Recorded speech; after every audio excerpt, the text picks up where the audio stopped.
Ya, pemirsa masih di ID Succession Closing dan sebelum kita lanjutkan perbincangan, kita akan coba lihat terlebih dahulu beberapa saham pilihan yang direkomendasikan oleh Bapak Indra Ten dan mungkin saja bisa menjadi salah satu referensi untuk Anda. Dapat Anda saksikan di layar televisi Anda pemirsa, empat saham yang direkomendasikan ada BRIS, BBNI, Adaro, kemudian juga ada INDF. Ini cukup beragam dari beberapa sektor, perbankan, pertambangan batubara, dan juga dari konsumsi ini. BRIS direkomendasikan buy, supportnya di 2.500, resistennya di 2.780, BBNI di 6.200, resistennya di 6.500, Adaro di 1.220, resistennya di 1.300, dan INDF supportnya di 6.300, resistennya di 6.530. Empat saham pilihan yang direkomendasikan, support dan resisten dan juga rekomendasinya. Dan semoga bisa menjadi referensi untuk Anda. Dan kami ingatkan kembali Anda masih bisa secara aktif pemirsa untuk berpartisipasi bergabung bersama kami di telepon interaktif di 021 di 391 di 5201 dan juga ada WhatsApp interaktif kami di 0812 di 1398 di 3749 seperti yang tertera di layar televisi Anda. Pak Indra, kita lanjutkan kembali, Pak. Ya, Ya, empat saham pilihan yang Anda rekomendasikan ada BRIS, PBNI, Adaro, INDF. View-nya Pak Indra untuk baik, keempat terima saham kasih. ini, Pak. Baik, terima kasih. Dari saya, oke, dari BRIS dulu ya. Pertama, saya BRIS ini akan konsolidasi pattern. Selain itu juga dia ada momentum satu, dia kan ada reg issue dan dia ini the biggest bank syariah Ya, di Indonesia kan saat ini. Nah, posisi ini sangat diuntungkan. Kenapa?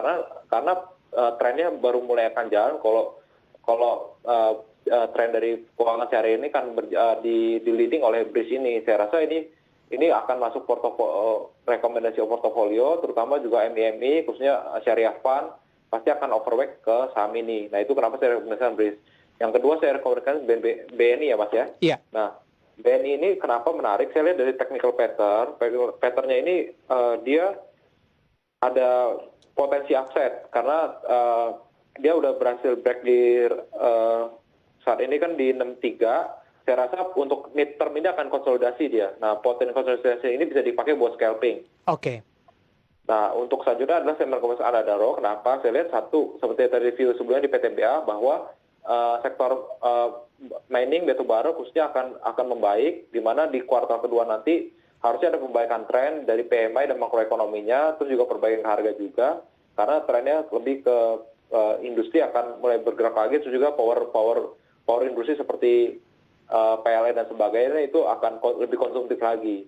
Nah, yang terakhir saya ada rekomendasi Indofood. Saya saat ini lebih tren ke satu ini harus defensif aja sih, ngeliat Oke. portofolio kita kan agak terlalu volatil kan, melihat tren jangka pendeknya ini indeks kita akan terpengaruh ke US Treasury yield ya, seperti itu. Baik, ada BRIS, PBNI, Adaro, kemudian juga INDF, dan semoga bisa menjadi salah satu referensi untuk Anda. Kita akan coba jawab pertanyaan di WhatsApp interaktif. Ada Surya dari Jakarta. Terima kasih sudah bergabung dan berpartisipasi bersama kami.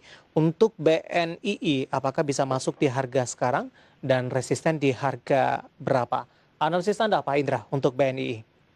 Ya, terima kasih.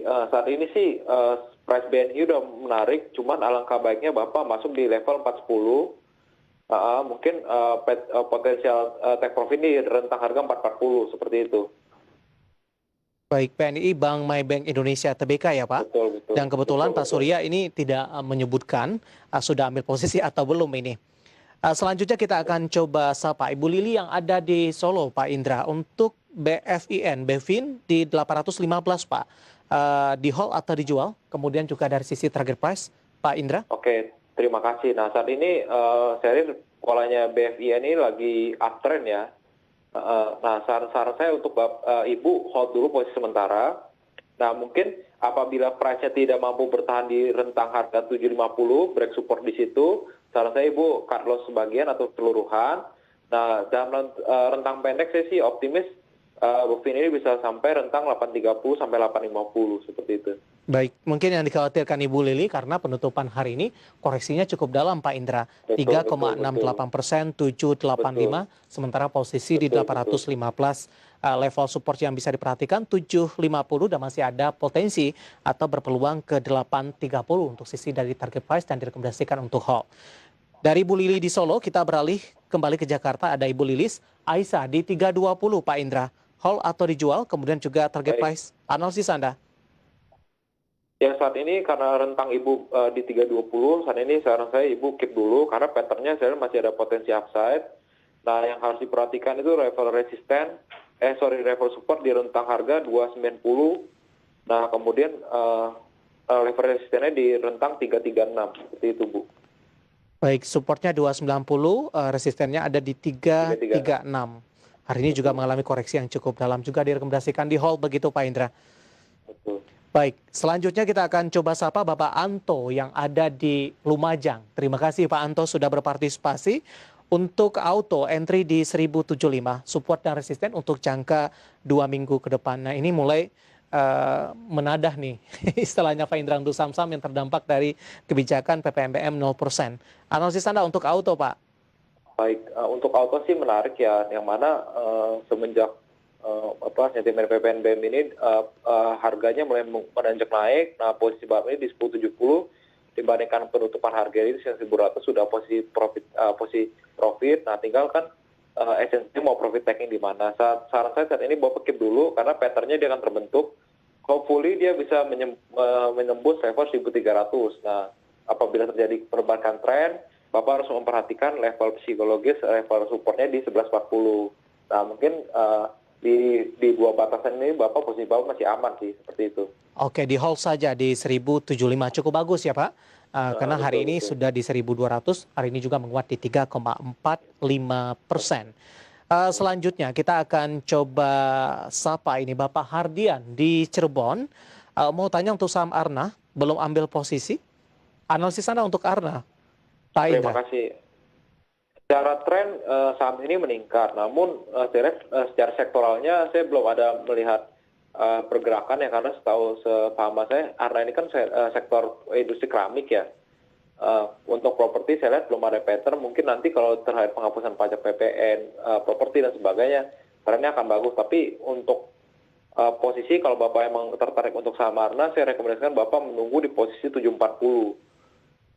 Yang mana nggak jauh Entry lagi ya Pak, dibanding 740 ya. Iya, entry-nya 740, saat ini kan closing price 755. Nah, mungkin lebih ke scalping jangka pendek aja sih Pak, seperti itu. Dengan 740 dari entry dengan target price terdekat Pak Indra. Ya, target price terdekatnya Bapak bisa exit di 780. Ya. Apabila tidak mencapai target price begitu, saran Bapak harus perhatikan level support di 720 ya Pak ya. Oke. Seperti itu. Pak Hardian dari Cirebon untuk Arna. Mau ingin ambil posisi, prospek seperti apa, support di 740, target di 780, dan ketika tidak menyentuh ke 780, untuk sisi supportnya bisa diperhatikan ada di level 720. Dari Cirebon, selanjutnya kita ke Surabaya, kita akan coba sapa Bapak Anto. Untuk Adaro, posisi di 1250, Pak Indra. Analisis Anda? Iya, untuk Adaro sih saya merekomendasikan juga ya. Karena saya lihat patternnya akan bagus ke depan. Nah ini lagi fase konsolidasi, saran saya Bapak saat ini keep posisi dulu aja. Mungkin jangka pendeknya ya di hold sampai ke level 1.300 ya, sesuai rekomendasi saya di resisten levelnya, seperti itu. Oke, baik.